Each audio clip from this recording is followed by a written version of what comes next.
The Tour de France is an annual multiple-stage bicycle race primarily held in France with occasional passes through nearby countries.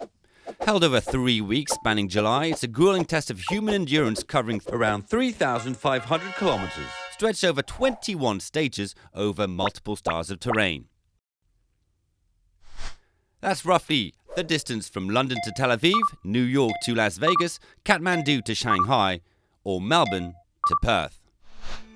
The race's history dates back to 1903 when Gilles Lefebvre, a 26-year-old cycling journalist for the daily sports newspaper L'Auto, suggested the idea of a bicycle race to his editor Henri Desgranges in order to promote the newspaper.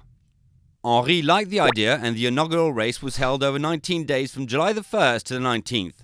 The race attracted 60 competitors who each shared in the prize money of 20,000 francs, 6,075 of which went to the inaugural Tour winner Maurice Garin. Garin arrived in Paris nearly 3 hours ahead of runner-up Lucien Potier and almost 65 hours ahead of the 21st and last to finish competitor. With only 21 out of 60 riders finishing the inaugural race, the grueling nature of the Tour was established early. In some ways, the race was more grueling than the modern-day version. Competitors pedaled the dirt roads of France through the day and night on fixed-gear bikes, evading human blockades, route-jamming cars, and nails placed on the road by fans of other riders.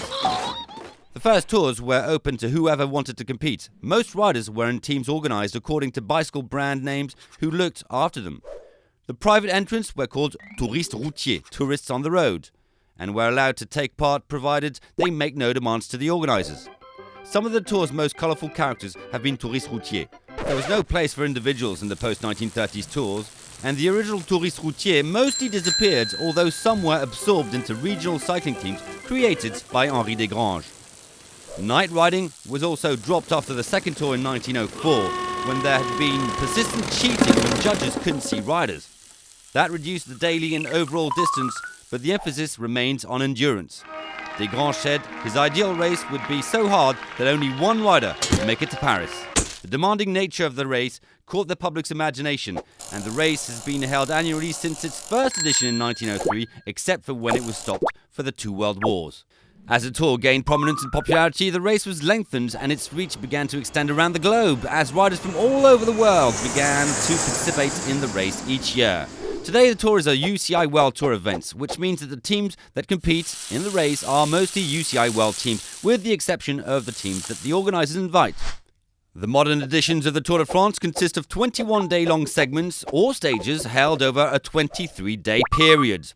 While the route of the modern Tour de France changes each year, the format of the race stays the same, with the eventual winner being the cyclist with the lowest cumulative time across 3 different types of stage categories. These include flat stages, usually high-speed sections across the French countryside, time trials where the cyclists compete individually against the clock using an aerodynamic bike and gear, and mountain stages, which mostly take place in the Pyrenees and the Alps and make up the hardest part of the tour. All of the stages are timed to the finish, with the riders' finishing times compounded with their previous stage times. The rider with the lowest aggregate time is the leader of the race and gets to wear the coveted yellow jersey. Although the holder of the yellow jersey can change throughout the race depending on who is leading at the end of each stage, the ultimate winner is the rider who is awarded the yellow jersey at the conclusion of the final stage of the race, which has ended every year since 1975 on the Champs-Élysées in Paris. Why a yellow jersey? First awarded in 1919, its distinctive colour was inspired by the original L'Auto newspaper, which was published on a yellow newsprint, and so was a way to promote the paper in the early days of the race's history. But the yellow jersey, also known as maillot jaune, is not the only jersey in the race. Although it garners the most attention as it is awarded to the winner of the overall classification, there are other classifications or contests within the Tour, most with their own distinctive jerseys. The green jersey, or maillot vert, represents the race's best sprinter. The polka dot jersey designates the race's finest climber. The white jersey designates the highest ranked rider in the overall competition, age 25 or younger. Aside from the jerseys, distinctive coloured bibs are also awarded to certain riders during the competition. For example, the dossard rouge, the red bib, is awarded to the most aggressive rider of the stage and is worn by the rider on the following day of competition, while the dossard jaune, the yellow bib, is worn by the team leading the team classification. Aside from these distinctive prices, riders of the 23 8-man teams are required to wear the same color jersey. Each team's jersey features logos of sponsors who finance the teams that pay the riders' salaries. A few riders wear special jerseys. For instance, the reigning world champion wears a special rainbow jersey. National current road champions wear team jerseys featuring their country's colors. Together, all these riders with their different colored jerseys form a kaleidoscope of moving color on wheels called the peloton. And it is the image of the peloton moving through the picturesque French countryside and mountainous regions that make the Tour de France one of the most beautiful sporting shows in the world. But the peloton isn't just there for good looks and serves a very important purpose of conserving a rider's energy. This is because the peloton reduces drag by shifting shape to exploit tailwinds, fight headwinds and cope with crosswinds, a strategy known as drafting. Riding in the middle or at the back of a well-developed peloton, a cyclist can save up to 40% in energy expenditure, whilst those exposed at the front, which requires the most effort and energy consumption, have little chance of winning the stage at the end. They do so for the sake of their team in order to set the pace of the peloton in accordance with what best suits their team's overall race strategy. But one cannot win the Tour de France or get to wear one of the coveted coloured jerseys by simply riding along in the peloton and being a passenger.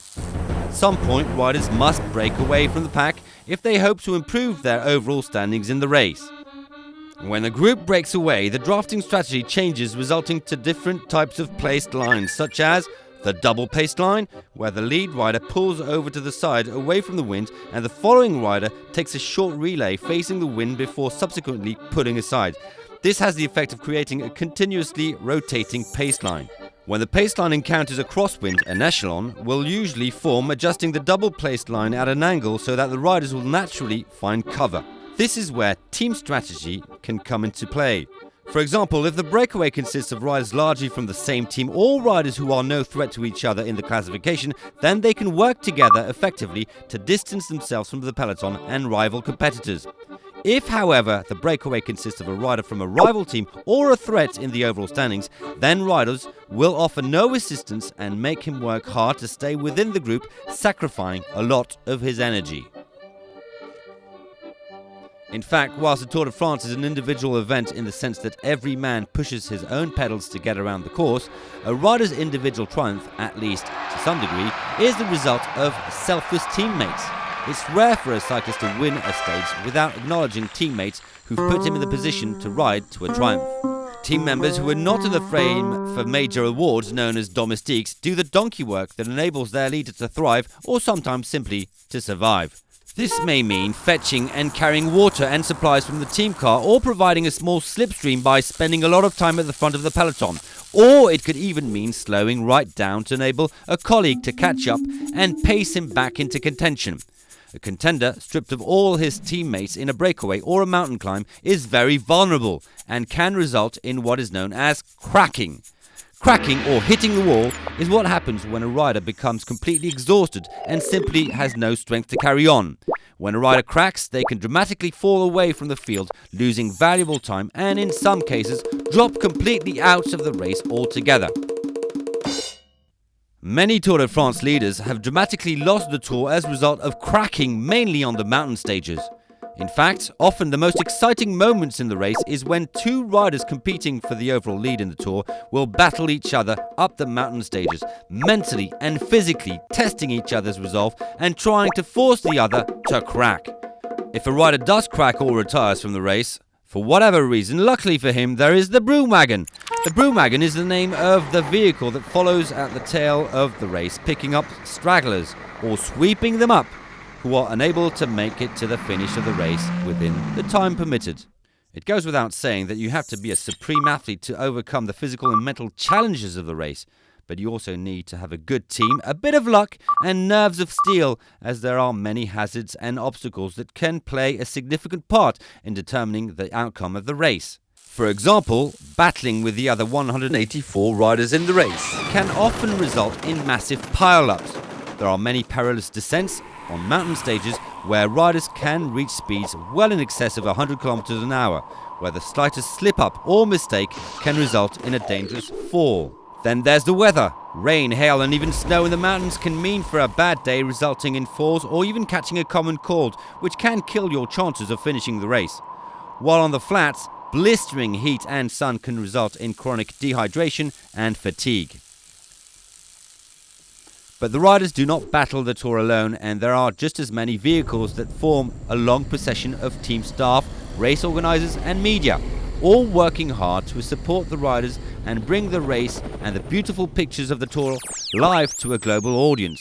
Broadcast by 100 channels in 190 countries with approximately 6,300 broadcasting hours, as well as millions of fans following on social networks. Then of course there are the 10 million fans and spectators cheering the riders, and made up of men and women and children who line the roads of the Tour de France for an average of just over 6 hours, all eager to see their heroes up close as one of the greatest sporting spectacles in the world passes them by. But before it does, they are entertained by the spectacle of the long publicity caravan that has become a big part of the Tour de France experience. Passing by 1 hour before the race, it includes approximately 160 vehicles, 600 people, and distributes nearly 15 million items to fans. So you can see there's a lot to the Tour de France, but all of it makes for one of the most amazing and memorable sporting events and spectacles on the face of the planet.